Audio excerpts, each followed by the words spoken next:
Yo, what's good YouTube? It's boardzy, and this is going to be a review of the ASUS ROG Harpe Ace in collaboration with Aimlabs and also the Hone Ace Mousepad, which is one of the most innovative squares we have seen in a long time, because a lot of people, they say, what can you do with a mousepad that hasn't been done? And Aimlabs and ASUS say put a ruler on it. That opens up a world of possibility, so that's pretty crazy, but I'm going to get to the mouse first. And basically what this is a top-of-the-line mouse. It's definitely a top-of-the-line price at 150 USD. Comes in at around 55 grams. Does have a modified 3395 sensor. Just some standard mechanical switches, which I will get into. But overall, like, this is a surprisingly top-tier mouse from ASUS, who I just don't think have ever gone like lightweight and wireless. But that's definitely not to say that it is perfect. But the first I'm going to talk about does seem to be pretty solid, and that is the build quality. In terms of really structural integrity for a solid shell mouse in the mid 50 gram range, it feels very solid. The weight balancing is not anything incredible. It does seem to be slightly back heavy. It's really only noticeable if you try to fingertip grip the mouse, which I don't think is a great experience to begin with. But in terms of structure and build quality, that was a positive surprise for me. Really no quality issues with any of the buttons, but I will get into some of the click implementation later on in the video. In terms of shape, again, it's not a direct clone of anything, but the back of the mouse really does feel like the G Pro Superlight. And in general, I would say the Harpe Ace is definitely most inspired by the Superlight, but you can see that the button height is significantly lower and the hump just feels longer, even though the mice are similar length in hand, and the side flare out is also different. So definitely not an identical clone, but in the hand, you do think Superlight, especially if you have experienced it. I am personally more comfortable with the Superlight shape, but that's probably just due to how long I've used it. There are some other things on the Superlight, like the side buttons being lower and easier to access. Like for my natural grip, my thumbs are basically resting on the side buttons, while with the Harpe Ace, I do definitely have to move them up. So the side button accessibility isn't the greatest on this mouse, and the main clicks are just stiff as hell. That is probably my biggest gripe with the mouse. The first click that you make is just extremely stiff. But then, like, the spammability is not too bad. Definitely still not the lightest clicks. Probably heavier than most implementations dropping out there. Significantly heavier than the Superlight clicks, Razer's opticals, most Kale implementations, and most Huano implementations. But in terms of quality, the clicks are really nice so far. There's no type of side-to-side wobble or grinding, really. The design does allow for some post-travel, but that helps with the rebound feeling, I believe.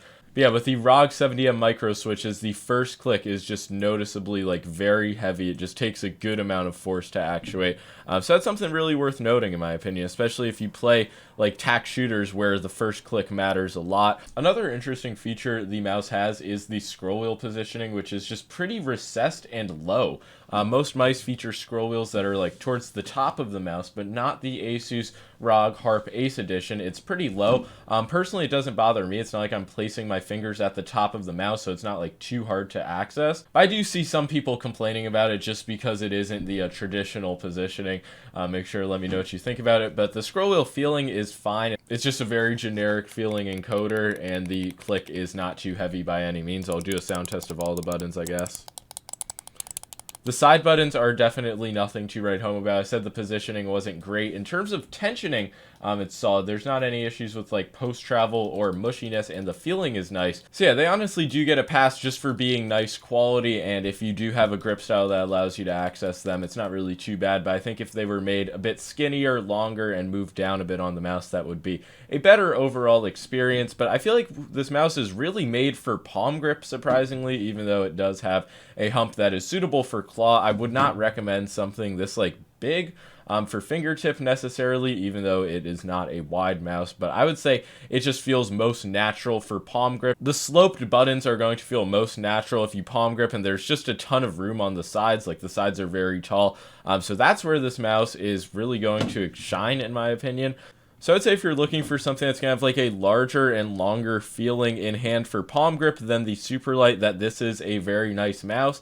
But like medium to large hand claw grip, you'll be able to pull something off. I just don't find this to be like an exceptional mouse for claw grip or something that I would get over a Superlight, a Death Adder V3 Pro. I just don't know like what the unique twist that this mouse has that makes it better is everything feature-wise just feels like kind of standard. It is a nice sensor. I don't have any issues with the implementation. I guess I did indirectly segue into what makes this mouse unique, and that is the settings optimizer in Aimlab. A lot of people are going to say this is a gimmick, and I would say for the sensitivity, DPI, and angle tuning, it kind of is a gimmick, but finding your optimal LOD, like, it's something worth playing around with. It literally took like 3 minutes. And it is cool on paper that you can go into Aimlab with the Aimlab mouse and optimize your settings, but it's not like these are going to make a massive difference and really bring your mouse experience to the next level, which I'm not saying they are insinuating. They're just like obviously hyping up their little settings optimizer.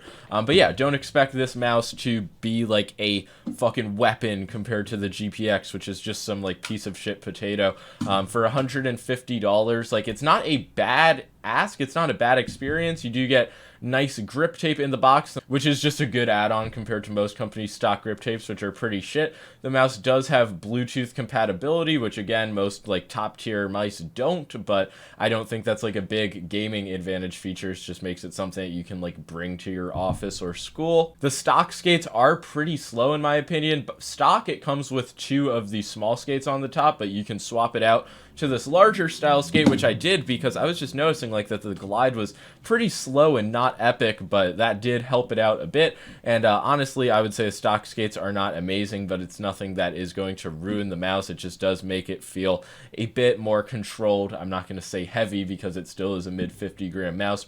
But yeah, the reason I brought up the grip tape is because the coating on this mouse is kind of lackluster in my opinion. As you can see, it is a textured plastic, but it's not like a grippy matte textured plastic. It's a pretty slippery. It feels almost like the plastic. It feels exactly like the plastic that SteelSeries uses on their mice. That's the only comparison I can really draw. But if you do throw the grip tape on, it makes it a lot better. It's not like a super rubbery grip tape, but just gives the mouse a better, more dry feeling in my opinion. I guess I did not really cover the actual sensor implementation. The only thing I noticed is that the sensor feels a bit low, but that might just be to like where I'm placing my fingers on the mouse. I was not able to notice any like noticeable motion latency, like DPI deviation, LOD issues, especially after customizing it. The polling rate is only 1000. Not that that's really an issue or something that takes away from the general mouse's experience, but a company with a massive R&D department like ASUS, you would think that they will get to a 4K hertz implementation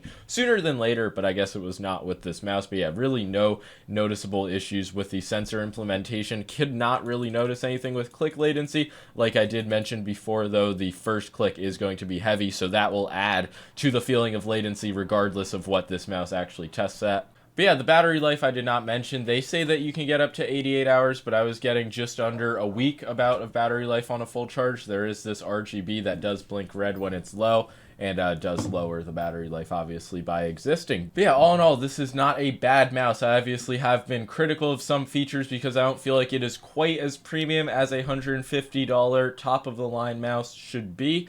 But it is without a doubt packed with features, and there's no like direct issues with the mouse. So if you are looking for something large, primarily for palm grip, just a bit larger feeling than the Superlight, I would say this is a good option.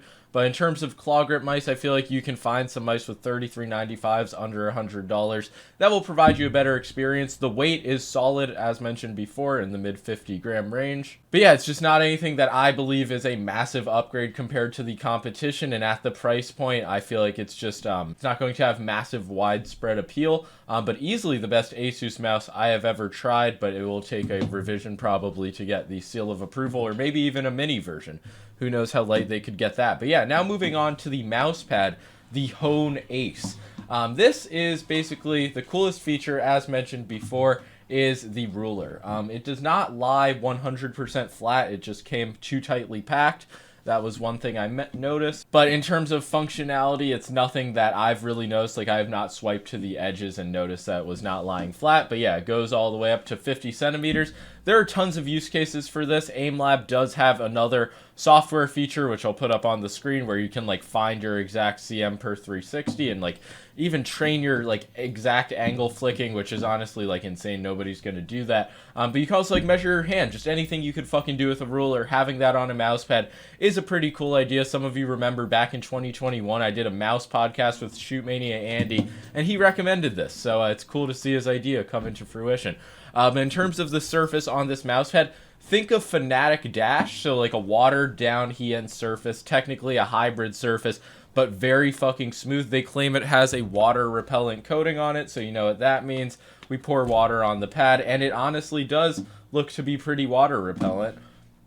I'd say it's about like 80% water repellent, not as crazy as like a Cordura pad or even the Razer Strider. The natural rubber base on this pad is exactly that, a natural rubber base. It's going to look very well in place because it does have water under it, but there's really no problems with it as a solid base. They do claim it's extra soft though, and that is just some bullshit. This is a firm ass rubber base. You see me putting my whole body into this, and it is barely sinking into the pad. It's only 3 millimeters thick, so it's just not an extra soft base. The stitching is not bad by any means. It is low profile and thin, not quite as good as like Artisan or LGG Pro, but once again, the stitching's not going to be an issue. I don't know the price of this pad. This is a $30 pad though, like in terms of quality and like what it should be. So if it's any more than 30, that is it's probably not worth buying in my opinion. But yeah, in terms of feeling, I would say it is on the balanced side. The problem is the surface is so smoothed out that like literally no matter what mouse skates you use, you're not going to get any textured feedback. So yeah, even though this is a hybrid surface, to the touch it does feel very smoothed out, and it almost feels like a worn out rated mid in terms of just the glide feeling, which is a very niche comparison. Not something that I am a huge fan of. Like I personally prefer the feeling of either just a standard cloth pad like the Saturn Pro, the Artisan Zero, or something that has like nice texture and feedback to it like the Hayate Otsu or the Hien. But yeah, this just being a completely smoothed out coated hybrid pad, it's not exactly my cup of tea or anything the market has not seen before, but it's just a solid pad, and it has a very awesome feature with the ruler on it. Here's a close-up of the surface so you can see I'm not lying. It is hybrid, but there is just really no semblance of roughness or grit on this pad, which I'm pretty sure is what they were going for. They wanted something smooth and unobtrusive. Yeah, in turn, it just feels like a lot of hybrid pads we've seen before, especially the Fnatic Dash, the Glorious Fire. Does it feel solid and it's safe for most games? Yes. Is it the highest quality pad ever or an Artisan killer? No, but it falls somewhere in between like 99% of mouse pads. But yeah, that's going to be all for this review of the Harpe Ace and the Hone Ace. Make sure to let me know what you think of these awesome products by ASUS in collaboration with Aimlabs. And make sure to leave a like and subscribe if you enjoyed the video and want to see more reviews in the future. Any questions as well, feel free to ask them below, and peace.